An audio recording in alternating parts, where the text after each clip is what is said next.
너무 반갑습니다. 제 메인 화면 한번 넘겨주실 수 있나요? 예, 제가 직접 PPT를 만들었어요. 제 자랑을 많이 하게 될 거예요. 여러분들이 마음의 준비를 많이 하셨으면 좋겠습니다. 자, 정식으로 소개 제가 직접 하겠습니다. 저는 희망을 드리는 장애인식 개선 교육 강사이자 유튜버 버럭중사 이원준입니다. 반갑습니다. 반갑습니다. 자, 오늘 제가 여러분들을 이렇게 만나기 위해서 특별히 이렇게 교육 준비를 하면서 강의 준비를 하면서 제목을 뭐로 할까 이렇게 고민했는데 사실 고민의 시간이 되게 짧더라고요. 왜 그랬냐면 저는 이 제목을 예전부터 준비를 했어요. 같이 한번 읽어볼까요? 멈추면 비로소 보이는 것들. 그런데 참 안타깝게도 어떤 욕심 많은 분이 새치기를 하셨어요. 책을 내버리셨더라고요. 그래서 제가 빼도 박도 못하니까 어쩔 수 없이 저작권 때문에 다음 제목을 조금 바꿔봤습니다. 자, 한번 다 같이 한번 읽어보세요. 멈추니 비로소 보이는 것들. 네, 아마 이제 제 책 제목이 될 것 같네요. 이게 원작이에요, 여러분. 자, 그런데 여러분들 제가 놀라운 얘기들을 해드리게 될 것 같은데요. 우선 먼저 저는 대한민국 국적이 아니에요. 제 조국의 언어로 제가 번역을 해서 한번 해봤는데요. 다음 다 같이 한번 읽어볼게요. 여러분들 조금 네이티브 스피커가 아니니까 제가 한번 읽어볼까요? 멈춰분께 인자사 비는 거시기들이라고 이렇게 하거든요. 저희 조국에서는 이렇게 얘기합니다. 전라민국 출신이라 제가 한번 이렇게 자연스럽게 해봤는데 사실 이걸 PPT로 만들면서 제가 고민이 많았어요. 왜 그러냐면 내가 미쳤나 설마 이렇게 해도 되나 하는 고민을 했는데 봐서 분위기 좋으면 해야지 했는데 오늘 좀 충분히 보니까 분위기 좋을 것 같아서 한번 해봤어요. 좀 오버해도 이해해 주세요. 자, 그러면 좀 이렇게 탄력 받았으니까 제가 오늘 여러분들 제가 질문 하나 드릴 건데요. 맞추신 분들한테 제가 상품을 한번 드리려고 해요. 제가 오늘 여기 올 때 뭐 타고 왔을까요? 용기 있는 빠르게 버스. 뭐 애기 어이구 아기도 있네. 택시. 어떻게 하지? 미안해서. 저는 뭐 같아요? 너무 뻔하잖아요. 제가 오늘 가르마를 타고 왔습니다. 그 약간 부장님 떠오르는 분들 계실 거예요. 회사 부장님들. 제가 오늘 필 받아가지고 한번 얘기해봤는데 딱 이 정도 수준으로 하면 되겠죠. 너무 과하지 않게만 하겠습니다. 뭐 뛰쳐나가실 분들도 계실 것 같고 방금 엉덩이 들썩들썩 이렇게 하시는 것 같은데 오늘 저는 좀 보시다시피 아재 개그도 좋아하고 뭐 아재 개그 좋아하시는 분도 많이 계시죠. 오늘 솔직히 지금 당장 기분 나빠하는 표정 짓고 계시지만 주무시기 전에 이불킥 하면서 뭐 혼자 배꼽 빠졌다 하면서 그런 분들도 계실 수 있는데 자, 저는 다음 장 한번 넘겨드릴까요? 자, 여러분들 유명하신 분이 이런 얘기를 했어요. 다음 찰리 채플린 아시죠? 자꾸 안 넘어가죠? 이게 바로 생방송의 묘미. 찰리 채플린이 이런 얘기를 했죠. 들어는 보셨을 거예요. 맞습니다. 여러분들 오늘 제 삶의 한 조각을 여러분에게 한번 전달을 하려고 해요. 여러분들 좀 가까이서 제 삶을 한번 보시게 될 텐데 과연 이 강의 끝났을 때 비극처럼 보이실지 아니면 희극처럼 보이실지 여러분들의 선택에 맡기도록 하겠습니다. 자, 여러분들 저는 이미 저에 대해서 알고 계신 분들이 계실 수도 있는데요. 저는 사실 저에 대해서 많이 알고 계시지 않았으면 좋겠다는 생각을 많이 해요. 왜 그러냐면 몰라요. 너무 감사해요. 용기 있는 분이세요. 정색을 하시면서 몰라요. 아무튼 이렇게 모르시는 분들이 저에 대해서 알아가시고 저로 인해서 또 제 삶으로 인해서 뭔가 깨달으셨으면 좋겠다는 생각이 있습니다. 다음.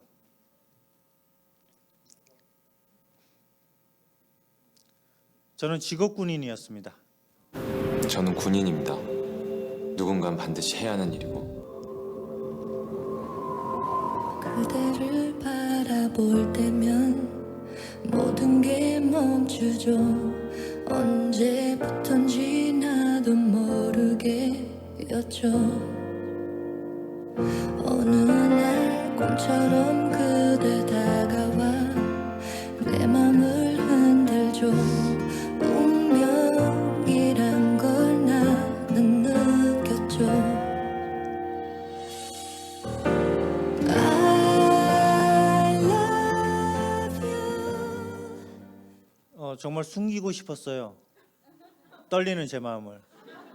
그런데 동영상이 덜덜덜덜덜 지금 들통나버렸네. 저는 직업군인이었고 제가 군 생활을 약 8, 9년 이렇게 하다가 장애인으로 살게 되었는데요. 오늘의 제 삶의 한 조각은 갑자기 온 세상이 멈춘 것처럼 제 몸이 멈춘 이후에 살아가는 이야기를 하려고 합니다.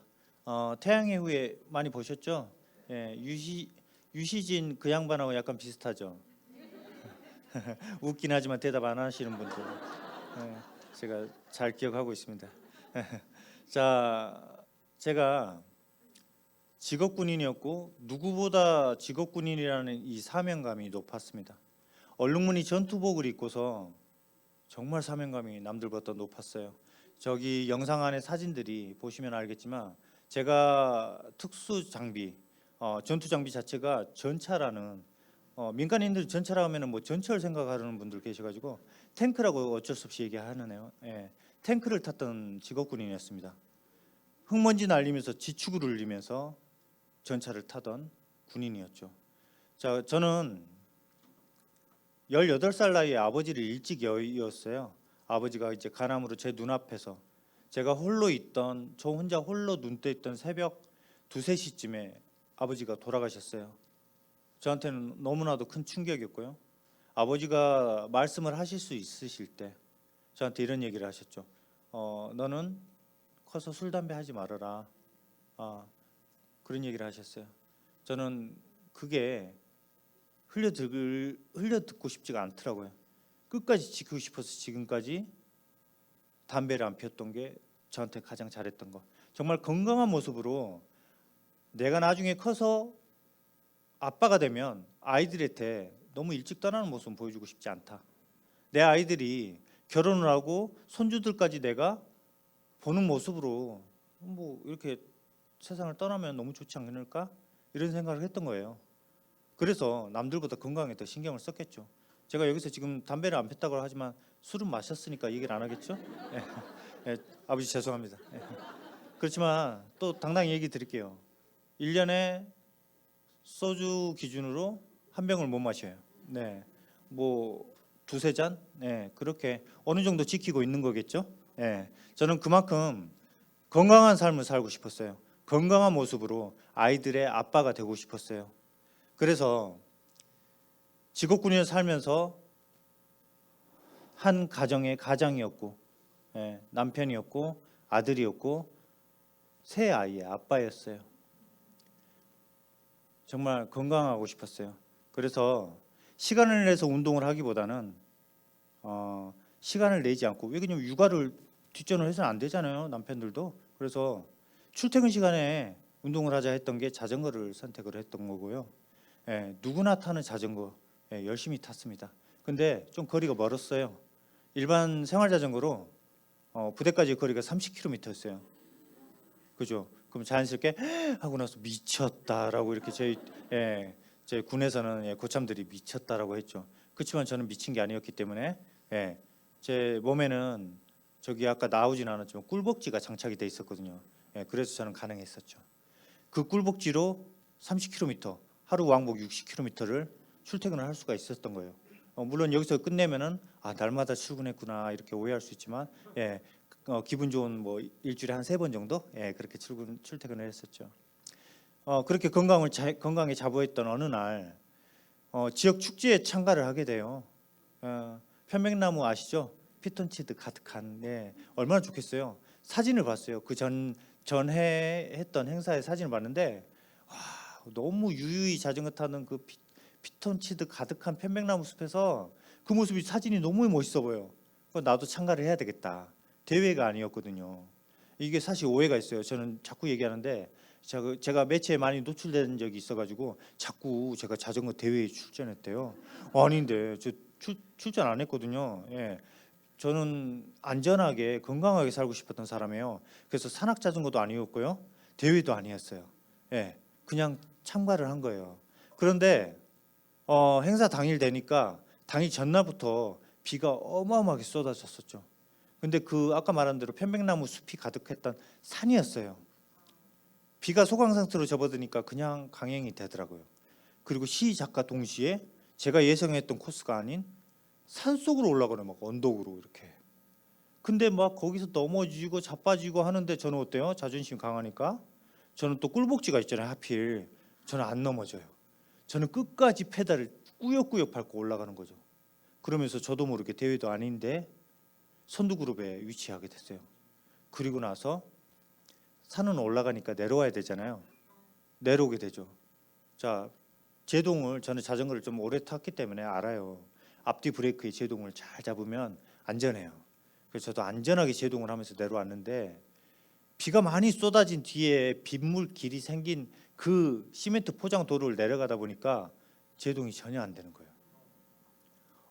하다가 눈을 질끈 감았어요. 뭔가 부딪힐 것 같아서. 그리고 나서 눈을 떠보니까 신비하게도 제 몸은 온몸에 마취 주사를 맞은 것처럼 아무것도 느낄 수가 없어요. 그래서 눈을 뜨고 난 뒤로 고개를 힘겹게 들어서 제 몸의 위치로 확인했더니 팔다리가 다 꺾인 채로 배수로에 처박혀 있어요. 근데 신비하죠? 내 몸이 안 느껴져요. 그래서 저는 이제 군대에서 구급복 교관이기도 했기 때문에 이게 내가 경추, 이 목이라는 곳이죠. 경추에 손상이 있었구나라는 걸 바로 알 수 있었죠. 여러분들 척수 손상이 있을 때는요, 사고 현장에서 척수 손상이 있는 그 사고자를 구출을 하고자 할 때 막 끄집어내고 이렇게 하는 모습은 안전하지 않아요. 뭐 차가 불타오거나 폭발하지 않는 이상은 가만히 냅두시면 돼요. 전문 의료진이 구급대원이 구출하는 게 가장 맞아요. 저는 그래서 뒤따라오던 자전거 타신 분이 119 대원에 119 신고를 했고 저는 가만히 기다리고 있었죠. 그때가 떠올리니까 영상을 하나 보여드려야 되겠네. 다음 여기 보시면 제가 사고 한 2시간 전 모습이네요. 제가 비장애인이었을 때의 마지막 사진. 예, 어때요? 저 구릿빛 피부 탐나죠? 다음.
이 영상을 보여드린 이유가 있어요. 제가 아까 차마 말씀을 못 드렸는데 저는 자전거 타는 게 취미이기도 했지만 또 다른 취미가 있었어요. 바로 낚시질이었거든요. 근데 제가 장애인이 되고 나니까 낚시질을 못해요. 그래서 꼭 낚시를 해보고 싶어서 유튜브에서 다운받아 왔는데 여러분들이 이렇게까지 감동받아 하실 줄 몰랐네요. 예, 오늘 많이 낚아봤는데요. 예, 오늘 월척을 했네. 네, 감사합니다. 예, 오늘 월척을 했습니다. 간만에. 여러분들 그 표정이 다 느껴지더라고요. 처음에는 어떡해요 저렇게 위험하게 막 하다가 나중에 되니까 표정이 근데 언제 넘어지지? 자, 이런 표정으로 보셨던 게 기억에 남네요. 감사합니다. 저는 이렇게 두 가지 취미로 지금도 장애인이지만 비장애인 때 했던 그런 낚시질을 또 이렇게 할 수 있었어요. 예, 다를 건 없죠.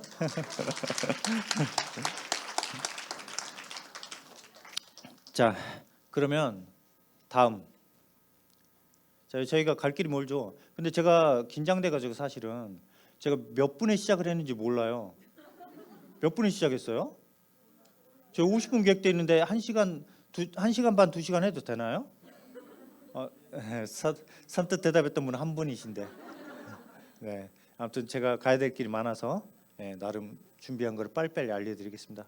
자, 저의 조상님이 같은 이씨니까 난중일기라고 쓰셨더라고요.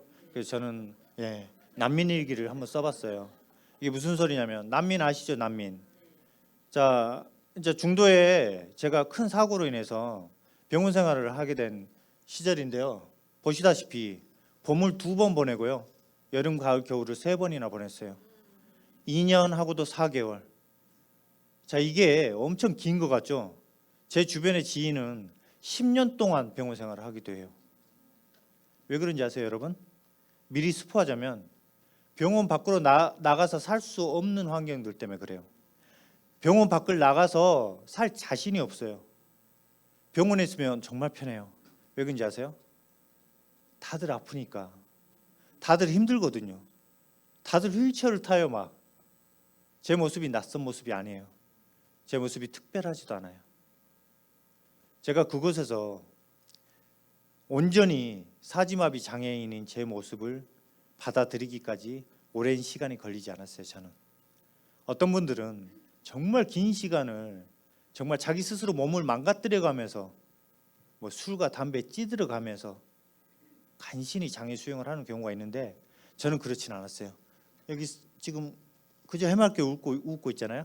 사진 찍으니까 저도 모르게 하나 둘 셋 하면 그냥 이렇게 병원 생활을 했었어요. 자, 그랬는데도 불구하고 저라고 힘든 게 없었을까요? 저는 새 아이의 아빠였고 처자식이 있으니까 한순간에 사지마비 장애인으로 살려고 하면 어떻게 살아야 될지에 대해서 너무 막막하더라고요. 정말 힘들었어요. 그리고요, 병원 생활할 때 힘든 게 또 뭐였냐면 옆에 환자들이 이런 얘기들 해요. 야, 이거 소송 걸면은 뭐 얼마 받는다더라, 몇 억이다더라, 막 이런 얘기들을 하거든요. 저는 직업군인이었지만 주말에 자전거 사고로 인해서 장애를 얻다 보니까 아무런 그런 보상을 받을 데가 없는 거예요. 제가 퇴직금 달랑받고 그냥 전역한 케이스. 이건 의료적으로 MH, 세바시 보신 분들 혹시 아시나요? MH 뭔지 아세요? 영어로 MH. M 해보세요. 맨 땅에. H 헤딩이죠.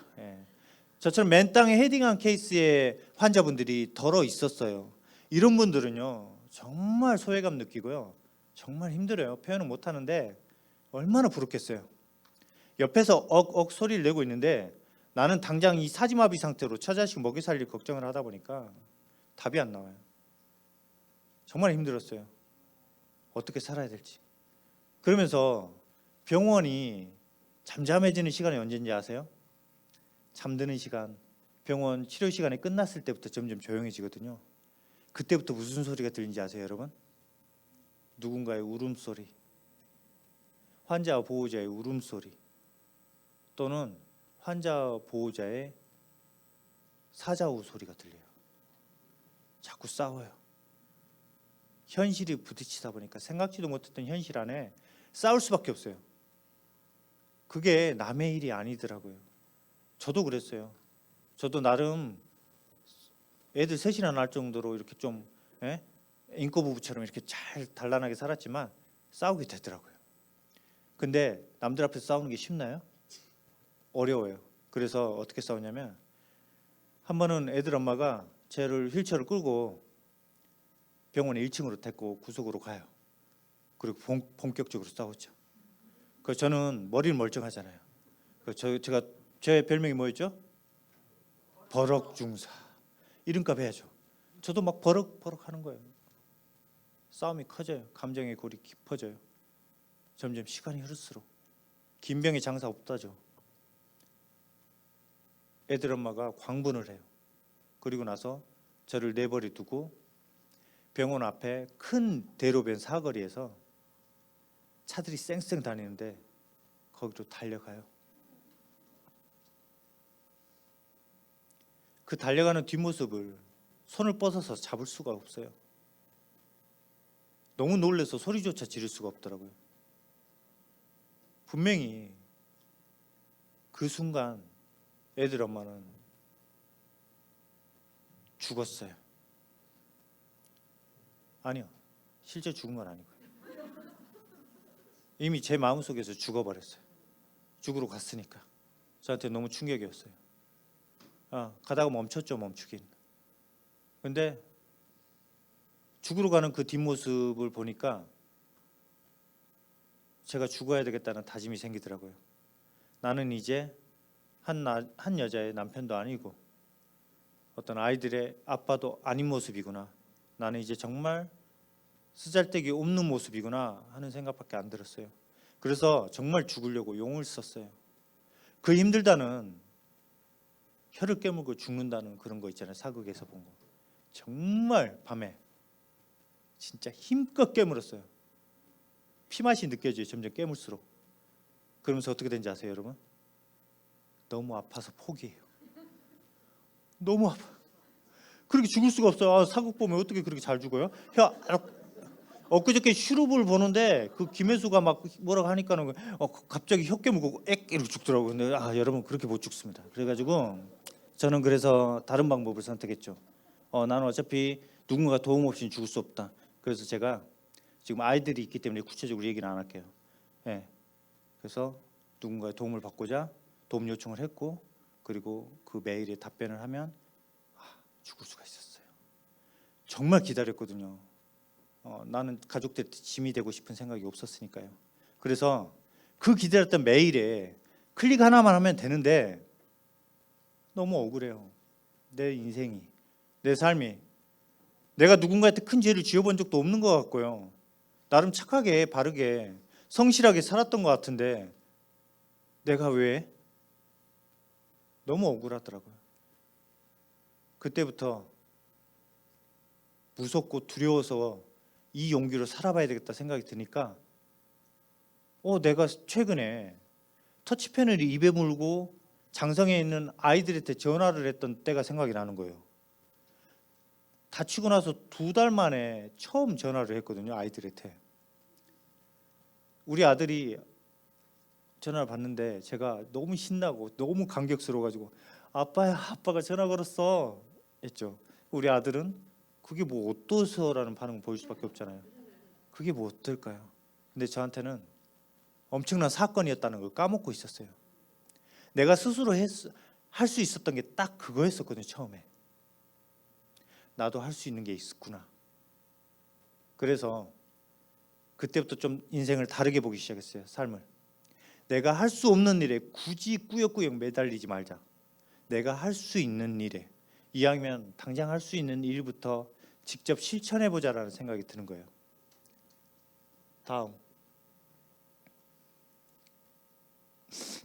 다음 장 한번 부탁드릴게요. 네, 여기 생방송의 묘미. 제가 버럭중사인 거 까먹으신 것 같은데요. 다음 장 부탁드릴게요. 네, 저는 새 아이의 아빠였습니다. 아빠였다라고 과거형으로 말씀드릴게요. 사람 인생은 정말 끝이 없는 것 같아요. 이보다 더 힘든 일이 생겨날 수 있는가 하는 일들이 생겨나요. 저는 지금은 2 아이의 아빠입니다. 안타깝게도 한 아이는 참 어른이 돼버렸어요.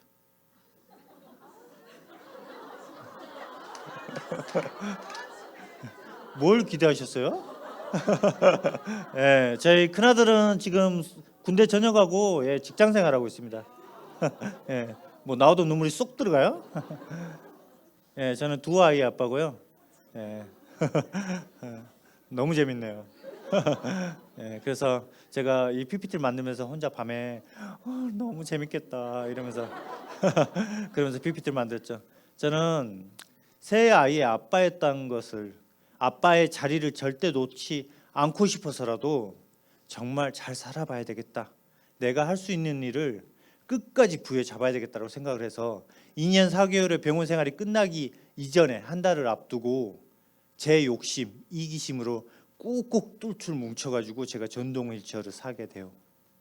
특수 전동 휠체어, 머리로 움직이는 휠체어죠. 새 거로 사려고 하면 몇 천만 원이에요. 중고로 샀는데도 1,000만 원이 넘어요, 여러분. 근데 퇴직금 4천만 원 받았던 놈이 1,000만 원 넘는 중고에 특수 전동 휠체어를 구입을 하게 돼요. 왜 그런지 아세요? 제가 행복해야 돼요. 제가 제 삶이 우울하지 않아야 돼요. 저 스스로 하는 일들이 생겨나야 돼요. 제가 가족들한테 짐이 되지 않으려면 그렇게 그런 일들이 필요해요. 그래서 그 1,000만 원이 넘는 그 큰 금액이 진짜 저한테는 엄청나게 큰 금액이, 우리 진짜 5식구의 때는 진짜 퇴직금 4천만 원 받았을 때 1,000만 원 넘는 돈이 정말 큰 돈이지만 투자를 했어요. 제 욕심으로. 그리고 삶이 변하기 시작합니다. 제가 병원을 퇴원해서 가장 먼저 했던 거, 병원 휴게실에서 늘 진짜 이 눈망울 그렁그렁하게 쳐다봤던 곳이 뭔지 아세요? 홈플러스. 다치기 전에 저는 쇼핑 좋아했어요. 예, 가족들하고 애들 카트에 태워놓고 이렇게 시장 보러 가는 거 좋아했어요. 근데 홈플러스 가고 싶은데 안 데려가요, 가족들이. 애들은 뭐 안 데려가고 저희 어머니도 안 데려가 힘들다고. 가고 싶었어요, 홈플러스에. 예, 그래서 퇴원하고 나서 휠체어를 타고 홈플러스를 가게 돼요. 시장 가방을 뒤에다 휠체어에 매달고 혼자서 룰루랄라 얼마나 기뻐요. 근데 자동문 앞에서 못 들어가고 있어요. 10분 20분이 되도록 못 들어가요. 사람들이 들어가는 사람들이 자꾸 쳐다봐요. 근데 못 들어가고 있는 제 자신이 너무 바보스러운 거예요, 순간. 그리고 나서 생각을 했어요.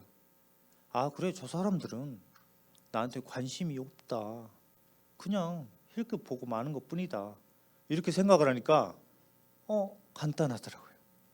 그래서 들어갔어요. 자동문 통과해서. 마트에 들어가서 가장 먼저 했던 게 아이들 먹일 간식들을 막 골라요. 제가 직접 고를 수는 없죠. 예, 손님들한테 또는 거기 직원분들한테. 제가 죄송한데 제가 손을 사용하지 못해서 그런데 저것 좀 여기에 놔주실래요? 그래서 제 휠체어 테이블 위에다 막 쌓아놓는 거죠. 학용품 사고 싶은 학용품을 이렇게 사요.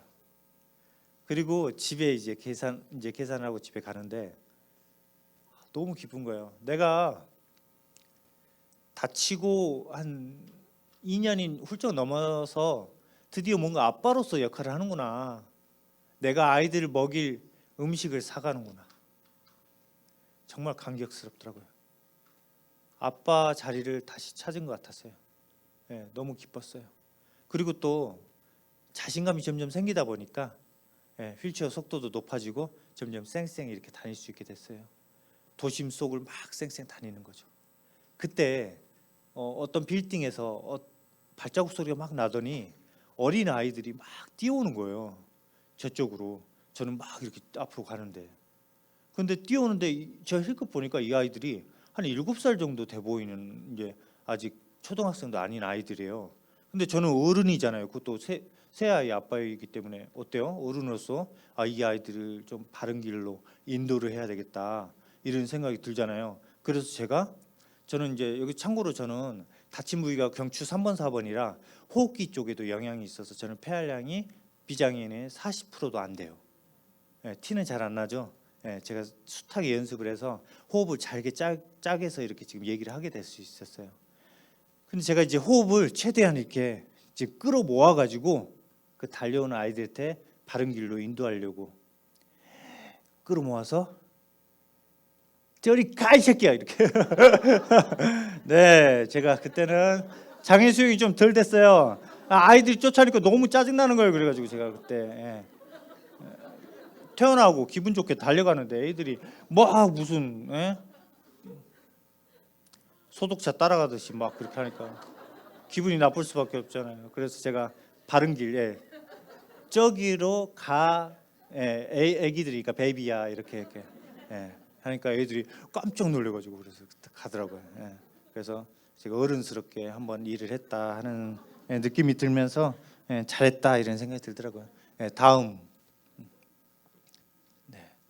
제가 이렇게 세상 밖으로 나갈 때요, 시각적으로 가장 먼저 접했던 게 이거예요. 시선. 아까 말씀드렸죠, 홈플러스 앞에서 수많은 시선이 이렇게 무서웠어요. 이 무서운 시선을 뚫고 살아가기가 저는 멘탈이 좀 강한 편이라 조금 좀 빨리 살아가는 것 같아요. 근데 아직도 병원 퇴원 이후에도 세상 밖으로 잘 못 나가시는 장애인분들이 많아요. 중도 장애인이요, 여러분, 장애인 10명 중에 9명 가까이 돼요. 그리고 우리나라에는요 264만 5천여 명의 장애인들이 함께 살아가고 있어요. 정말 모르겠죠. 왜 그러냐면 여러분들은 하루를 살아가면서 장애인과 마주칠 일이 별로 없으니까요. 장애인들은 이 불편한 시선이 가장 힘들어해요. 자, 그리고 두 번째로 청각적으로는 어떤 게 다가왔는지 아세요? 다음. 눈치 빠르시네. 다음. 바로 이거였어요. 쯔쯔쯔. 지하철을 탔는데요. 처음으로 지하철을 탈 때 어떻게 타는지 아세요? 부천에 있는 7호선을 타는데 상종역에서 지하철 5대를 보내요. 왜 그랬냐면 지하철 승강장에서 지하철 단차의 이 거리가 뭐 한 5cm 그 정도인데 무슨 낭떠러지처럼 보이는 거예요. 너무 겁이 나요. 잘못 올라타면 큰일 날 것 같아요. 막 지하철 5대 보낼 정도로 무서웠어요. 그래서 도저히 또 그런 상황이 스스로 창피해가지고 용기 내서 6번째 전철은 타게 된 거예요. 그래서 저는 지금까지 지하철 타면서 바퀴가 승강장 사이에 빠져가지고 스크린도어에 몸이 끼고 이런 경우가 정말 비일비재했어요. 제가 장애 연차가 벌써 11년이 넘었어요. 자, 오늘 세상이 멈춘 것처럼 제 몸이 멈춘 이후의 이 흔적들을 여러분들에게 이렇게 잠깐 보여드리고 있잖아요. 여러분들이 공감이 되셨으면 좋겠습니다. 다음. 제가 이런 생각이 들더라고요. 세상 밖으로 장애인으로 비장애인들이 살아가는 세상 속으로 파고들기 위해서는 이러한 모습이 필요하겠구나. 날카로워져야 되고 뾰족해져야 파고들죠. 무딘 상태로는 못 들어가더라고요. 저를 받아들여 주지도 않더라고요. 그래서 대장장이가 정말 수백, 수천, 수만 번의 매질이라는 걸 해요. 망치로 두드러 패는 거죠, 막. 그리고 또 물이나 기름에 담갔다 빼는 담금질을 하게 되는 거죠. 그러면서 어떻게 돼요? 자꾸 단단해지는 거죠. 여러분들 삶에서도 어떤 고난과 역경이 여러분들을 그 순간이 담금질이라고 표현을 하면은 여러분들 지금 이만큼 이 세월을 견디고 버티게 해주지 않았을까 싶습니다. 저는 특별히도 제 사지마비 장애를 경험을 하면서 여러분들보다 여러분들이 굳이 경험하지 말아야 될 담금질을 경험을 하고 있고 오늘 이 담금질의 시간을 더 얘기를 해보려고 하는데요. 시간이 빠르게 흐르고 있죠. 그렇지만 저는 시간을 안 보겠습니다. 네. 다음. 애니메이션 예쁘죠. 네. 제가 2016년에 장애인들 시위 현장에 투입이 됐어요. 저도 모르게 그냥 이끌리듯이 이렇게 됐어요. 근데 저는요, 장애인들이 시위한다는 뉴스를 접했을 때 이렇게 받아들였어요. 아, 진짜 왜 저럴까? 아, 왜 불법 시위를 해? 저러니까 비장애인들이 장애인들 이상해 보고 안 좋게 보일 거지 않냐. 그 장코를 어느 날 타는데 장코 기사님이 제가 이제 광화문 간다고 하니까 뭐 이렇게 시위 현장 그쪽 가세요? 막 제가 그때 이랬어요. 아니요, 제가 왜요? 저 지금 강사 일하러 가요. 이랬거든요. 그러다가 2016년에 제가 부천에서 강남까지 직장 생활을 하게 돼요. 정말 험난한 직장 생활을 하게 돼요. 시간이 없으니까 구체적으로 말씀 못 드리고요. 다음에 저를 만나게 되거든. 3박 4일 동안 한번 얘기를 한번. 자, 그때 당시 불법 집회 시위에 참여를 하게 되는데 장애인들이 요구하는 게 특별한 혜택을 요구한 게 아니었어요. 그때 당시 장애인 이동권이었어요. 그때도 우리도 지하철 타고 싶다 그 얘기했어요. 우리도 버스 타고 싶다. 저처럼 전라민국이 고향인 사람은 고속버스 타고 한번 가보고 싶은데 고속버스 탈 수가 없잖아요. 그런 얘기 한 거예요.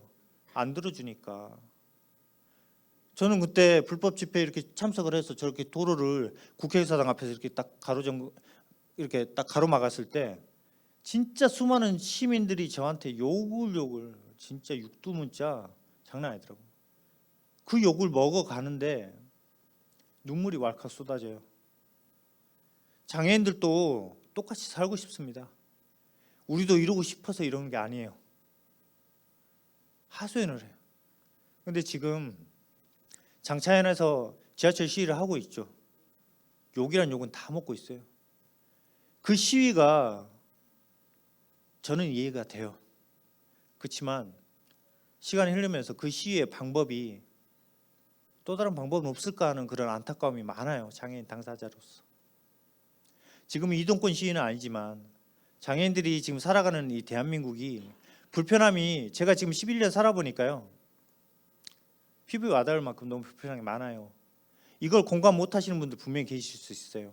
근데 지금 이 현장에 아이들도 있고 어른도 있지만 여러분들 이런 얘기 들어보셨죠? 누구나 장애를 가지고 태어나서 장애를 가지고 돌아가시게 된다라고. 우리가 처음부터 걸을 수 있었나요?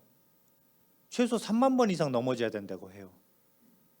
그리고 또 나이가 들어가면서 앞이 잘 안 보이고 잘 들리지가 않고 관절이 허리가 거동이 불편하게 되죠. 그러면 장애는 절대 남의 일이 아닌 거예요.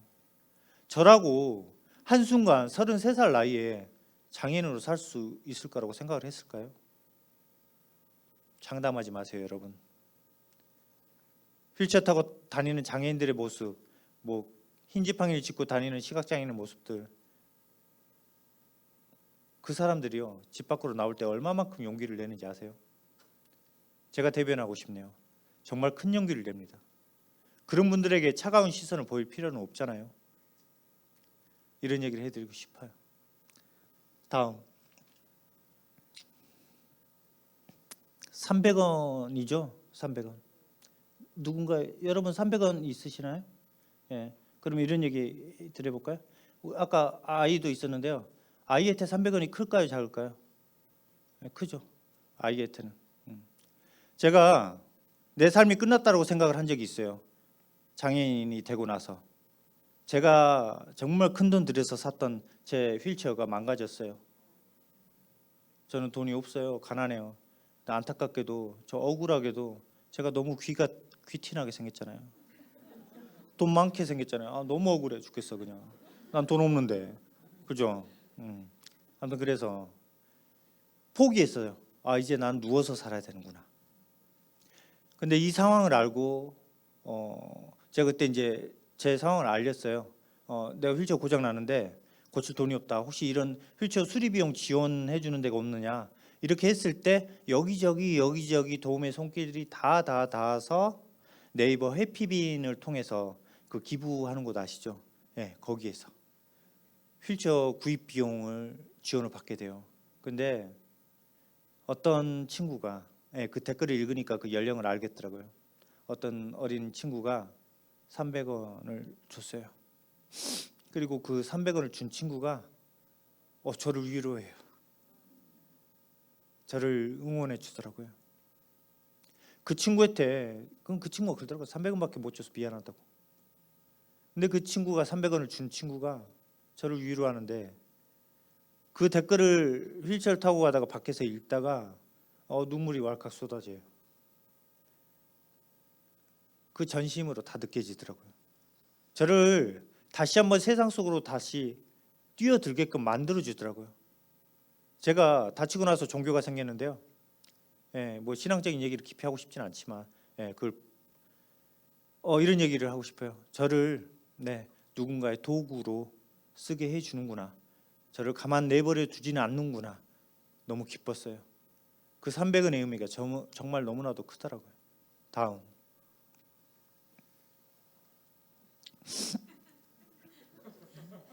저 버럭 중사입니다. 다음. 네. 내 인생이 망했구나. 휠체어를 더 이상 탈 수가 없구나 하는 그 시기예요. 제가 병원 생활 2년 4개월 하면서 어떤 영상들을 자꾸 찾아봤냐면요. 개그 콘서트. 제가 지금 사라졌죠. 웃고 싶었어요.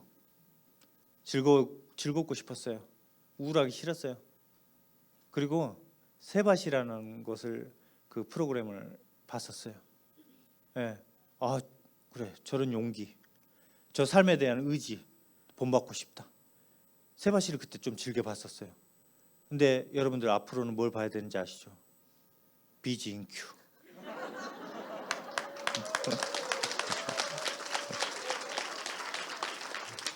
네.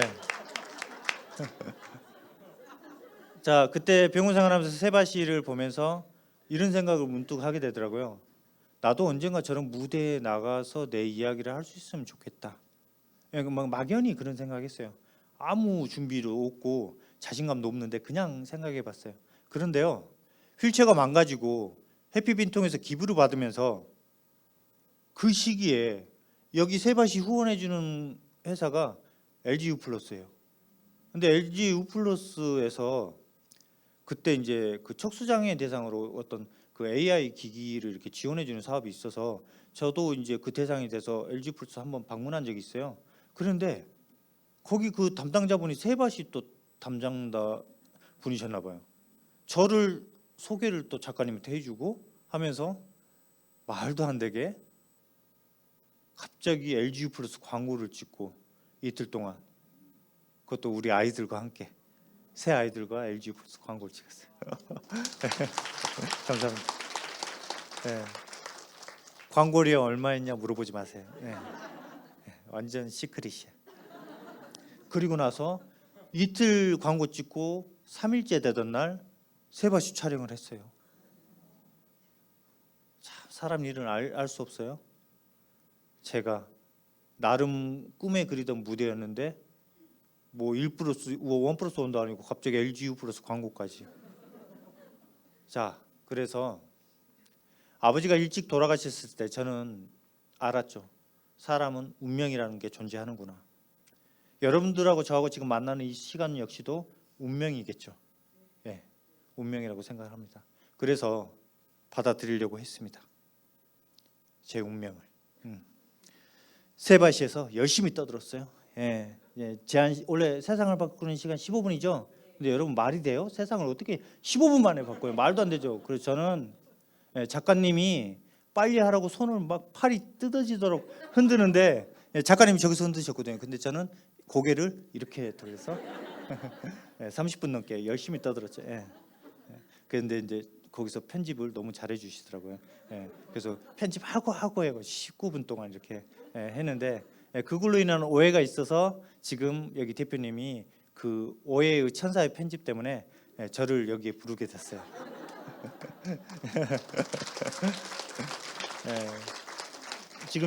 지금 대표님 두 손 모으고 있는 거 보니까 되게 지금 초조하신 것 같아요. 시간이 많이 흘렀는데 지금 뒤에 얼마나 많은지 알고 있으시거든요. 자 다음. 뭐 한 번 보고 말 사이라고 생각할 수도 있으니까. 네. 살다 보니까요. 저의 파란만장한 삶이 파란만장이라는 그 이름과 밖에 흘러가더라고요. 정말 맑았다 흐렸다 많이 반복되더라고요. 제가 원치 않았어요. 저는 새 아이 아빠, 제 가정에 가장이 없고 싶었습니다. 그렇지만 호락호락하지 않았어요.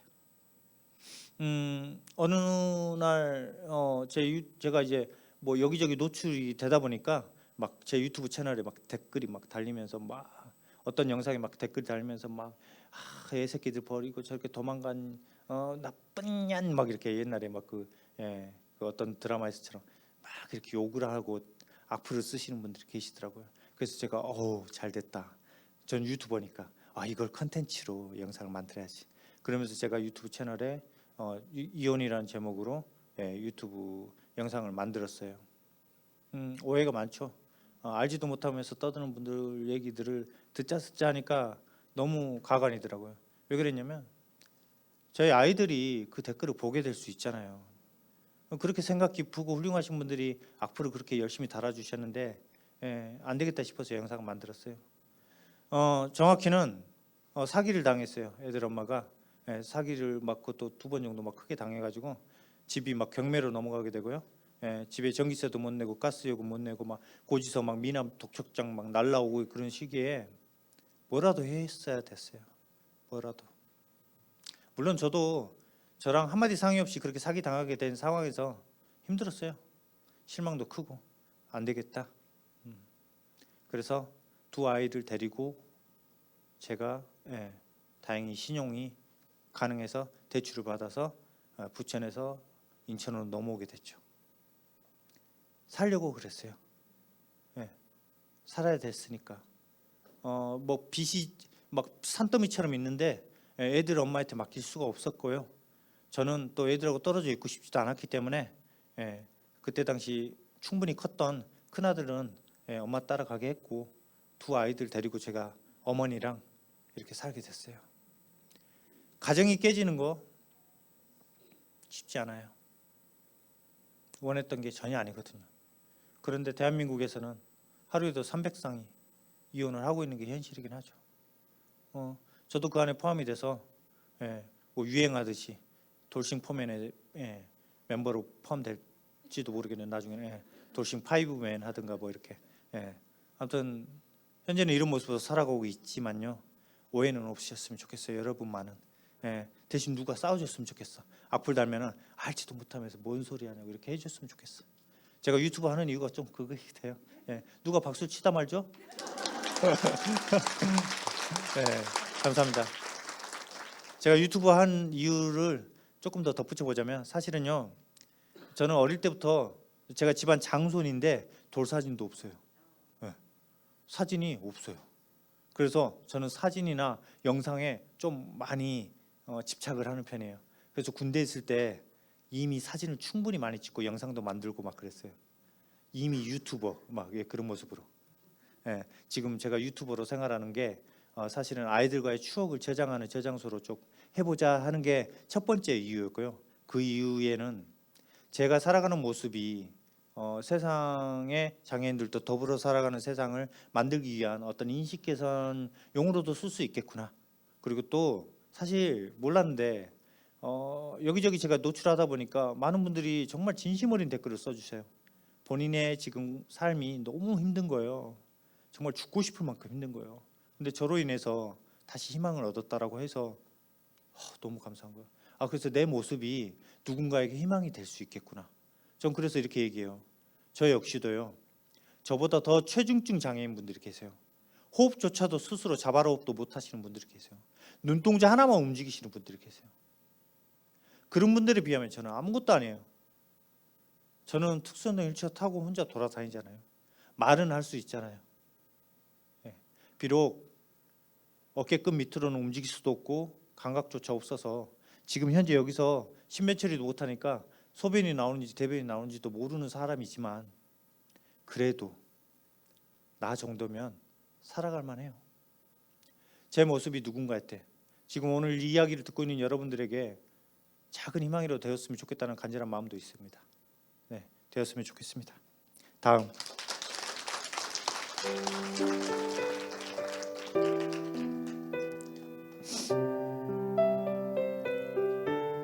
제 어머니입니다. 병원 생활 처음에는 애들 엄마가 1년 정도 간병을 했었어요. 그리고 둘째가 초등학교 입학할 때가 되니까 애들한테는 엄마의 손길이 또 필요했기 때문에 어쩔 수 없이 그때 당시 식당에서 일을 하고 있는 어머니를 소환할 수밖에 없었어요. 어머니는 병원 생활부터 지금까지 제 옆에서 저희 손발이 되어주시고 제가 세상 밖으로 나갈 수 있게 헌신하고 계세요. 당연히 여기고 싶지는 않아요. 왜 그러냐면 대한민국에서는 중증 장애인을 위해서 장애인 활동 지원 서비스라는 게 존재를 해요. 제가 태어난 2013년 12월 퇴원을 했거든요. 그리고 2014년부터 장애인 활동 지원 서비스를 신청을 하게 돼요. 지금껏 9년이겠죠. 9년 동안에 장애인 활동 지원 서비스를 받고 싶었어요. 받으면 저희 어머니는 시골에서 농사 짓던 분이라 무릎하고 허리가 너무 안 좋거든요. 2014년에 활동지원사를 구했으니까 이제 어머니 수술 시켜드리고 어머니를 좀 제 곁에서 벗어나게 해드리고 싶었어요. 어머니 인생이 있으니까. 그런데 제 의지하고는 상관없이 일을 하러 오신 분들은 자꾸 떠나가고요. 면접을 보고 과감하게 내가 할 수 있다고 하셨던 분들은 다음 날 연락도 없이 출근을 안 하시고요. 제 곁에서 가장 오래 계셨던 분이 4개월 계셨어요. 활동지원사로. 자, 그러면 지금 9년인데요. 9년 동안에 제 곁에 활동지원사가요. 아무리 총 합쳐봤자 1년 정도밖에 안 돼요. 왔다 갔다 왔다 갔다 왔다 갔다. 여러분들에게 기쁜 소식을 전해드리고 싶어요. 제 곁에 드디어 지금 수년 동안 없었는데 활동지원 선생님이 생겼습니다. 선생님 손 한번 흔들어 주세요. 네, 여기 계십니다.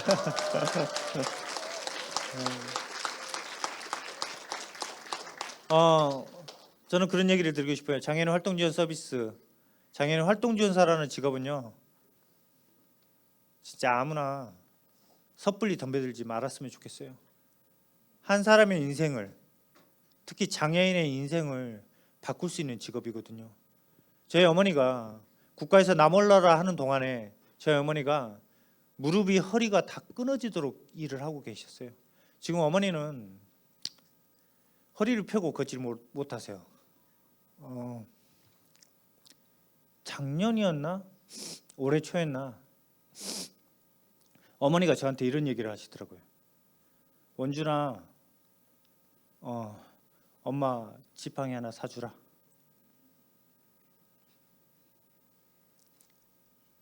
와, 그 얘기가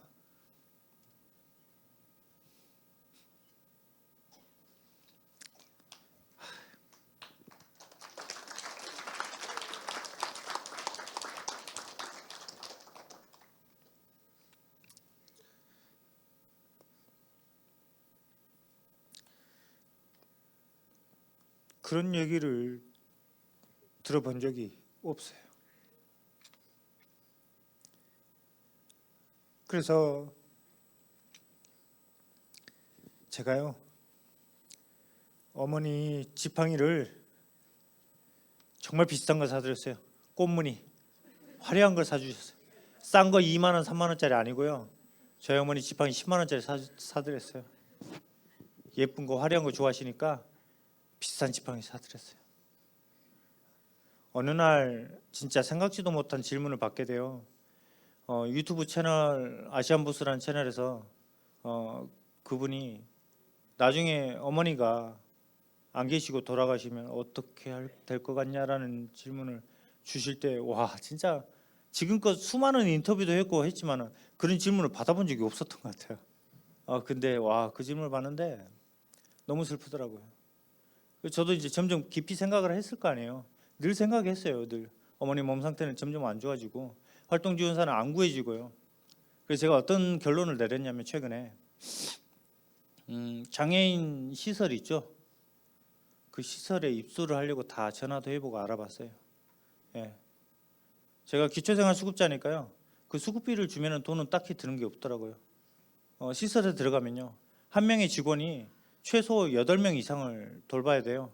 제가 그런 시설, 장애인 시설로 들어가면은 저는 아마 휠체어를 타기도 어려울 거고, 하루에 한 번 타기도 어려울 거고, 화장실, 특히 신변 처리를 도움받아야 되기 때문에 화장실 가서 이렇게 변 보는 것도 아마 쉽지 않을 거예요. 아마 기저귀만 채워놓고 변이 나오든 말든 뭐 나오면은 치워주고, 이런 식으로 아마 인간 이하의 그런 대접을 받으면서 살아야 되는 게 현실이구나 라는 생각을 안 할 수가 없더라고요. 정말 저는요 장애인 이동권 뭐 장애인들 어떤 요구사항들 많은 거 알아요. 그렇지만 제일 필요한 거는 장애인 활동 지원 서비스의 현실화예요. 제가요 최중증 장애인이라 활동 지원 선생님들이 선택하기에 저를 좀 어려운 대상이었어요. 그래서 기피할 수밖에 없는 대상이었고요. 정말 우연히 저의 아는 지인분의 친한 분이셔서 지금 현재 활동 지원 선생님이 오셨는데 오늘 3일째예요. 예. 저랑 지금 뭐 서로 트러블 생길 수 있지만 서로 맞춰가는 과정이에요. 예. 뭐 다음에 제 소식을 들을 때 안 계실 수 있어요. 예. 근데 정말 좋은 분이 오셨어요. 예. 마음이 너무 좋으셔서 아마 제 사자후를 들으셔도 어느 정도 버티시다가 예. 일단은 제 바람은 그래요.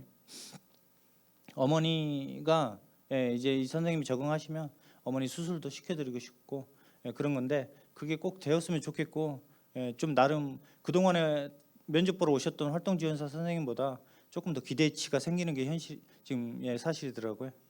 그래서 정말 기대를 많이 해보고 있습니다. 네. 시간이 많이 흐르고 있네요. 죄송하지만 조금 더 남았어요. 못 견디시겠으면 뒷문으로 사정없이 달려나가셨으면 좋겠습니다. 네. 다음.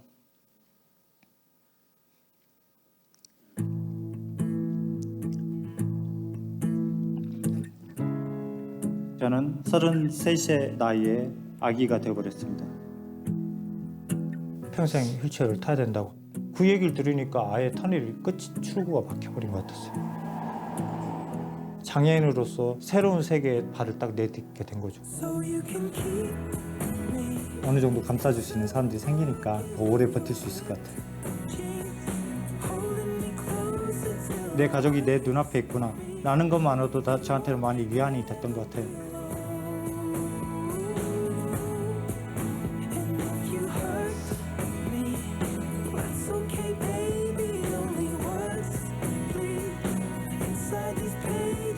저는 제 장애가 창피하지 않아요. 제 장애가 지금 이 순간 무기가 되어서 여러분 앞에 당당하게 이렇게 나갈 수 있는 것 같아요. 그래서 노출증 환자처럼 자꾸 노출하고 있고요. 초상권이 없다라는 얘기를 입에 달고 다니고 있습니다. 제 모습이 많이 노출될수록 제 장애가 많이 알려질수록 우리가 함께 살아가는 이 세상 안에서 조금은 힘들게 살아가는 사회적인 약자의 현실이 수면 위로 떠오를 때 이 사회의 움직임이 생기지 않을까요? 세상이 바뀌어 나갈 때요. 그 기준을 건강하고 튼튼한 사람의 기준으로 해서는 되지 않아요. 힘든 사람들, 어려운 사람들의 기준으로 대한민국이 변화해 나간다고 하면 이 세상은요. 안전하고 행복할 수 있어요. 저는 지금 지하철을 탈 때마다 이런 생각을 가끔 해요. 이 지하철이 탈선을 하거나 화재가 발생하면 나는 어쩔까? 답이 안 나와요. 저 포함해서 이 휠체어는 250kg가 넘어요. 저를 끌어내릴 수 있는 그런 뭐 초사이언이 있을까? 없죠. 집에 불이 나요. 만약에 화재 많이 발생하죠. 나는 어떻게 탈출을 할까? 이렇게 얘기했어요. 우리 아이들한테. 둘째, 셋째한테 진지하게 얘기했어요. 너희들이 있잖아. 만약에 불이 나잖아 집에. 저희 집은 4층이에요. 불이 나면 너희들 아빠 뭐 살리겠다고 막 여기서 시간 허비하다가 질식사로 죽을 수 있다. 너희 할머니 모시고 도망쳐라. 근데 만약에 조금이라도 시간 여유가 생긴다고 하면 수건 물에 적셔서 아빠 얼굴에 그냥 던져주고 가라. 진심이에요. 대한민국에서 장애인들이 어떻게 죽어나가는지 혹시 관심이 있으셨던 분들은 아실 거예요. 장애인 활동지원 서비스라는 게 이렇게 태어났어요. 어떤 장애인이 집에 불이 났는데 119 신고까지는 했지만 빠져나오지 못하고 돌아가셨어요. 그때는 활동지원사가 없었으니까. 어떤 장애인이 동파가 돼가지고 보일러가 터져가지고 얼어 죽었어요. 그래서 장애인들이 휠체어에서 내려가지고 팔로 팔꿈치로 팔에 팔꿈치 피나고 무릎에 피나도록 한강 다리를 기어가면서 시위를 했어요. 그래서 장애인 활동 지원 서비스가 생긴 거거든요. 장애인들이 지금 저렇게 시위하는 것들 눈꼴사나워 보일 수도 있습니다만 조금만 관심만 가져주시면 좋겠다라고 그 대표님이 얘기하더라고요. 맞아요. 우리가 특혜를 바라고 요구하는 게 아니에요. 인간답게 안전하게 행복하게 우리도 살고 싶다라는 그런 욕구를 나라에 국가에 요구하는 거잖아요. 국가라고 하면 적어도 국민을 그렇게 죽게 해서는 안 되잖아요. 가장 최근에도 그렇게 안타까운 죽음들이 발생하는데도 정신 못 차리고 있다? 안 되죠. 대한민국이 대한민국이에요? 기재국이에요. 기재부에서 승인 안 하면 모두 다 안 이루어져요. 그래서는 안 되는 거죠. 그래서 여러분들 제가 장애인 당사자로서 이렇게 얘기를 해드리게 되네요. 장애인들의 요구가 특혜를 바라지 않는다라고. 똑같은 인간의 삶을 누리고 싶어서 하는 요구이니만큼 사회가 변하는 시설과 제도가 바뀌는 데 있어서의 예산들이 필요하다. 그렇지만 장애인들 기죽이려고 항상 이렇게 얘기를 하죠. 예산이 없어서 못한다. 10년 전에도 20년 전에도 예산이 없었대요. 그때부터 차근차근 준비를 했으면 되는 건데 안 해요. 그래서 여러분 제가 대통령 선거에 출마를 하겠습니다. 제가 기다려볼 만큼 기다려봤는데 안 되는 거예요. 제가 해야 되겠네요. 그죠? 네. 제 기준으로 대한민국이 바뀌어 나가면 여러분도 다 행복하고 안전할 수 있어요. 유아차 끌고 다니신 분들 아시잖아요. 부모님들. 그전에 몰랐다가 내 아이 유아차에 끌고 다녀보니까 알죠. 길이 얼마만큼 울퉁불퉁해요. 못 가는 곳이 얼마나 많아요. 유니버셜 디자인. 예. 점점 모두가 다 함께 이용할 수 있는 그런 시설 다 갖춰지면 정말 장애인들도요. 장애를 느끼지 않을 만큼 편하게 살 수 있어요. 저 역시도 팔다리 못 움직이지만 특수전동 휠체어 이거 하나 타고 다니면서 전국을 누벼요. 저 혼자서 창원 다니고 대구 다니고 다 해요. 이렇게 달라질 수 있어요. 그렇지만 시간이 없음에도 불구하고 잠깐 스포하자면 보조기기 지원 금액이요. 수급자한테 209만 원 지원돼요. 전동 휠체어 구입할 때 209만 원. 이 휠체어 새거 3천만 원이 넘어요. 장애 정도에 따른 보조기기 지원 금액이 달라져야 되겠죠. 경증 장애에는 보조기기 의존도가 더 낮겠죠. 중증 장애에는 보조기기 의존도가 높습니다. 근데 이게 40년이 넘도록 안 바뀌어요. 수동 휠체어 제 거 500만 원 넘었는데 수동 휠체어 구입할 때 40만 원도 지원 안 돼요. 말도 안 되죠. 세상이 바뀌어야 될 게 많습니다. 이런 얘기들 여러분들 몰랐었죠? 예, 몰랐을 거예요. 그래서 제가 노출증 환자가 돼야 된다라는 거예요.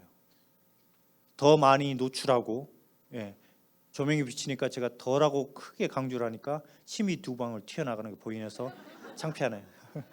더 많이 노출하겠습니다. 더 많이 알려드리도록 노력할 테니 여러분들은 그저 조금 관심을 가져주셨으면 좋겠습니다. 다음 한번. 네. 자, 우리 스태프분들 조금만 참아주시고 대표님도 조금만 참아주시면 됩니다. 예. 자, 인생은 B와 D 사이의 C다라는 얘기를 들어보셨죠? 자, 다음 B는 뭐예요? 네, 원어민 발음 좋습니다. 자, 다음 D는 뭐예요? 네, 우리 아이들이 있기 때문에 제가 이렇게 조금 수준 높은 강연이다라는 것을 보여드리기 위해서 영어를 특별히 준비했어요. 자, 우리 아이들 birth, death 이거에 뭐냐면 생과 사 이렇게 생각하면 되는데 너무 어렵나? 예, 이렇게 수준 높은 강연이다라는 거. 자, 생과 사의 C가 뭔가? 다음. 찬스. 여러분, 찬스라고 해야 조금 있어 보이나요? 찬스. 자, 오늘 이 시간이 여러분에게 기회처럼 느껴지나요? 다음. 오늘 이 시간을 토대로 여러분에게 변화의 시간이 될 수 있을까요? 다음. 그렇다면 여러분들 초이스 하셔야 됩니다. 선택하십시오. 끝난 줄 알았죠. 다음. 앞서 얘기하는 것처럼 찰리 채플린이 그렇게 얘기한 것처럼 오늘 제 삶의 조각을 미리 좀 이렇게 가까이서 보시니까 제 모습이 비극처럼 보이시나요? 예, 여러분들 각자의 몫입니다. 자, 다음. 저는 이렇게 말씀을 드리고 싶어요. 자주 얘기하는 제 얘기인데요. 물이 고이면 썩듯이 생각 또한 고이면 썩습니다. 이렇게 해야지 저렇게 해야지 하는 생각도 많을 거예요. 생각으로 머무르지 마시고 직접 행동하는 여러분들이 되셨으면 좋겠습니다. 작은 실천부터 하나하나 차츰차츰 해나가셨으면 정말 세상이 그리고 여러분의 인생이 바뀌어 나갈 거라고 저는 장담을 합니다. 다음.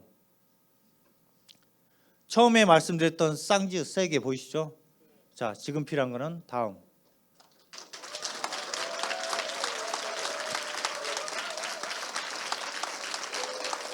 더 환호하세요. 더 환호. 예. 예, 감사합니다. 예. 자, 다음. 진짜 끝이네요. 자, 이상 레크레이션 강사 같았던 희망을 드리는 장애인 식혜성 교육 강사 유튜버 이원준이었습니다. 반갑습니다. 수고 많으셨습니다. 네.